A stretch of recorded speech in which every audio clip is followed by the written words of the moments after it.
Hello friends, good morning. उम्मीद है कि आप लोग बहुत अच्छे होंगे, स्वस्थ होंगे, तंदुरुस्त होंगे, मस्त होंगे।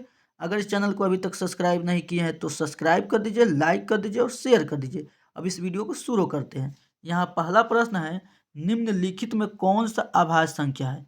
तो आभाज्य संख्या उसे कहते हैं जो एक और स्वयं को छोड़कर दूसरा किसी से भाग न लगे, उसे आभाज्य संख्या कहते हैं। इसलिए ऑप्शन नंबर सी इसका राइट आंसर हो जाएगा। 37 इसका राइट आंसर हो जाएगा, क्योंकि 10 2 और 5 से विभाज्य हो जाएगा, 49 भी 7 से विभाज्य हो जाएगा, 24 भी 2 4 6 8 से विभाज्य हो जाएगा। इसलिए ऑप्शन नंबर सी 37 का राइट आंसर है, क्योंकि 37 में एक और स्वयं को छोड़कर दूसरा किसे भाग न लगेगा।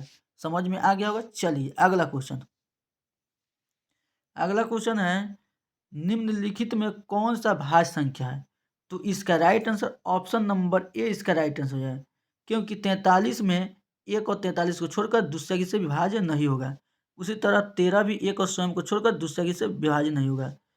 61 भी एक और स्वयं को छोड़कर दूसरा की से विभाज्य नहीं होगा। इसलिए ऑप्शन नंबर ए इसका राइट आंसर है। 32 में 2 4 8 16 से विभाज्य हो जाएगा। समझ में आ गया होगा। चलिए अगला क्वेश्चन। अगला क्वेश्चन है, निम्नलिखित में कौन सा शांत है? तो शांत ऑप्शन नंबर ए इसका राइट आंसर हो जाएगा। 17/8 इसका राइट आंसर है, क्योंकि नीचे वाला गुणनखंड 2 और 5 के अलावा दूसरा कुछ नहीं होना चाहिए। केवल 2 होगा वो भी शांत, केवल 5 होगा वो भी शांत, और 2 और 5 होगा वो भी शांत। इसलिए 8 का गुणनखंड 2 गुने 2 गुने 2 होगा। इसलिए ऑप्शन नंबर ए इसका राइट आंसर हो जाएगा। समझ में आ गया हो। चलिए अगला क्वेश्चन। अगला क्वेश्चन, निम्नलिखित में कौन सा अशांत है? कौन सा अशांत है? तो ऑप्शन नंबर ए में लिखा हुआ है 13/25। तो 25 का गुणनखंड करेंगे तो 5 गुने 5 आएगा, तो ई शांत हो जाएगा। उसी तरह 16 का 2 गुने 2 गुने 2 गुने 2 आएगा, ये भी शांत हो जाएगा। 20 का 2 गुने 2 गुने 5 आएगा, ये भी शांत हो जाएगा। इसलिए ऑप्शन नंबर सी इसका राइट आंसर हो जाएगा। ऑप्शन नंबर सी 7/15 इसका राइट आंसर है, क्योंकि 15 गुणनखंड करेंगे तो 3 गुने 5 आएगा, 3 गुने 5 अशांत होगा। समझ में आ गया हो। चलिए अगला क्वेश्चन। अगला क्वेश्चन है, पाई एक संख्या है। पाई एक क्या है? संख्या है। तो इसका ऑप्शन नंबर बी इसका राइट आंसर है। अपरमेय। पाई अपरमेय संख्या है। अपरमेय में भाग देंगे, जोड़ करेंगे, गुना करेंगे, भाग देंगे, कुछ भी करेंगे तो अपरमेय संख्या होगा। समझ में आ गया होगा। चलिए अगला क्वेश्चन। अगला क्वेश्चन है, 3.050505 एक संख्या है। तो 05 बार बार आ रहा है, यानी इसको लिख सकते हैं 3.05 पर रेकरिंग लिख सकते हैं। तो रेकरिंग को हम बाटा के रूप में बदल सकते हैं, इसलिए ये क्या होगा? परमेय संख्या। ऑप्शन नंबर ए इसका राइट आंसर हो जाएगा। ऑप्शन नंबर ए इसका राइट आंसर होगा। समझ में आ गया। और चलिए अगला क्वेश्चन। अगला क्वेश्चन है, निम्नलिखित में कौन सा 35 और 14 का एचसीएफ होगा? तो 35 और 14 का एचसीएफ निकालेंगे, 35 और 14 का, तो इसका एचसीएफ 7 हो जाएगा। ऑप्शन नंबर बी इसका राइट आंसर होगा। क्या होगा? ऑप्शन नंबर बी इसका राइट आंसर होगा। समझ में आ गया। चलिए अगला क्वेश्चन। अगला क्वेश्चन है, निम्नलिखित में कौन सा 12 और 18 का एलसीएम होगा?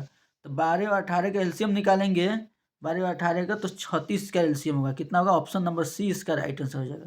समझ में आ गया। चलिए अगला क्वेश्चन। अगला क्वेश्चन है, निम्नलिखित में कौन सा परमेय संख्या है? तो इसका आंसर हो जाएगा ऑप्शन नंबर इसका डी इसका राइट आंसर हो जाएगा। 5√16, क्योंकि 16 का वर्गमूल 4 हो जाएगा। तो 4 हो जाएगा तो 5 गुने 4, यानी इसका मान हो जाएगा 20। इसलिए परमेय संख्या है। √2 वर्गमूल नहीं निकलेगा, अपरमेय है। √3 अपरमेय संख्या है। √8 अपरमेय संख्या है। तीनों अपरमेय संख्या, इसलिए ऑप्शन नंबर डी इसका राइट आंसर हो जाएगा। समझ में आ गया। चलिए अगला क्वेश्चन।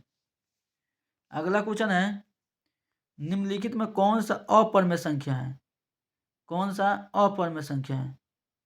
तो इसका अपरमेय संख्या है, तो π/3 हो जाएगा अपरमेय संख्या। ऑप्शन नंबर सी इसका राइट आंसर, क्योंकि 5/2 है, बटा ग्रुप में है, रूट में भी नहीं है, और इसका p/q के रूप में, इसलिए परमेय संख्या होगा। √3 वर्गमूल निकल जाएगा, ये भी परमेय संख्या हो जाएगा। √8/√2 है, तो 2 से कट जाएगा, √4 बेर में कटेगा, 4 का वर्गमूल 2 हो जाएगा, इसलिए परमेय संख्या। इसलिए ऑप्शन नंबर सी इसका राइट आंसर हो जाएगा। चलिए समझ में आ गया। Thank you.